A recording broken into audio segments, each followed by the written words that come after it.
welcome to my next video in the How to Beat Beginner Bot series. Last video I showed you how to beat the Fabian bot, so I'm gonna have a beginner play the Fabian bot, and I'm gonna show you how a beginner can play against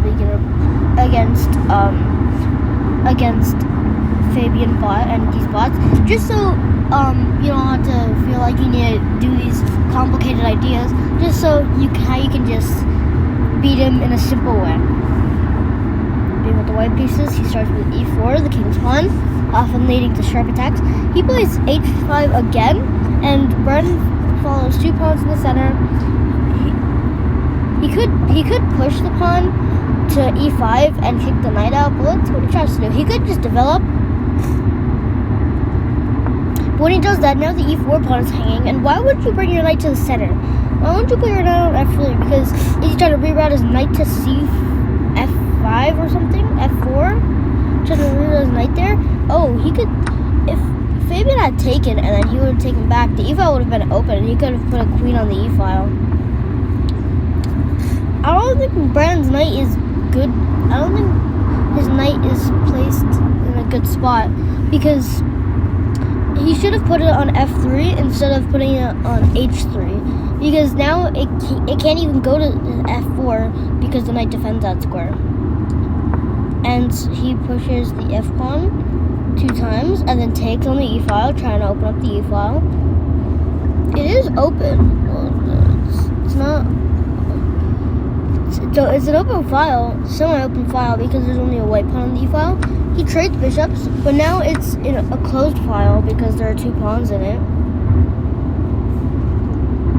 And now he checks him because the rook defends it, and he has to move his king. He can take.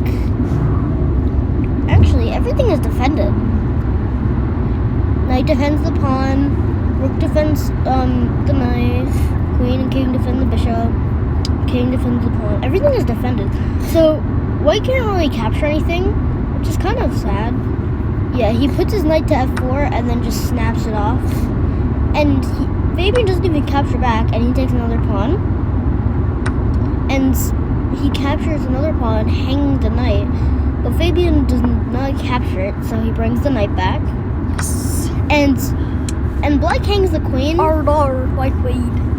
He says, "Oh no, my queen. Do you see what I can do now?" And he does not see what he can do now. But Fabian doesn't see what he can do now. Oh. And white hangs the queen. Oops. Even he's still totally winning, but I mean, it's not going to be as easy. His rook has the open file, so it's kind of nice. White can take a pawn. He had to. White can take a pawn, but that would result in a pawn trade because Fabian can take the d pawn. It was free, but neither player can see that. Neither player could see that the d pawn was hanging, and white grabs a free rook and grabs a free pawn, and oh no! And white's rook got trapped by Fabian. It's a pretty smart move. Maybe you could play like a4 and maybe try to get the rook out, but I think Fabian's gonna figure out that the rook is trapped, and it has to take it on this turn, and it does not get taken. Fabian not doing good. He sucked. And rook takes knight was played, even though the knight wasn't even trapped. And white hangs the rook. Still up 11 points material, so it doesn't really matter. But yeah, the only piece black has left is a bishop. So he kind of needs to save it. And he needs to use his rook. He's not. I just forked him. He's not using his rook very well. But I forked him. The king goes close to the bishop. The bishop needs to be saved, but it's not. So now I can promote the pawn. Now he has 2 passed pawns. All of his pawns are passed pawns, actually. So if I promote, will it be stalemate? I don't know. This is not stalemate because the king can go there. Let's go. So now he needs to cut the king off, and then watch checkmate. Cut the king off and watch checkmate. Boom. And that is a victory for the beginner. So that is how you beat Fabian in a simpler way. We'll be back with Juan.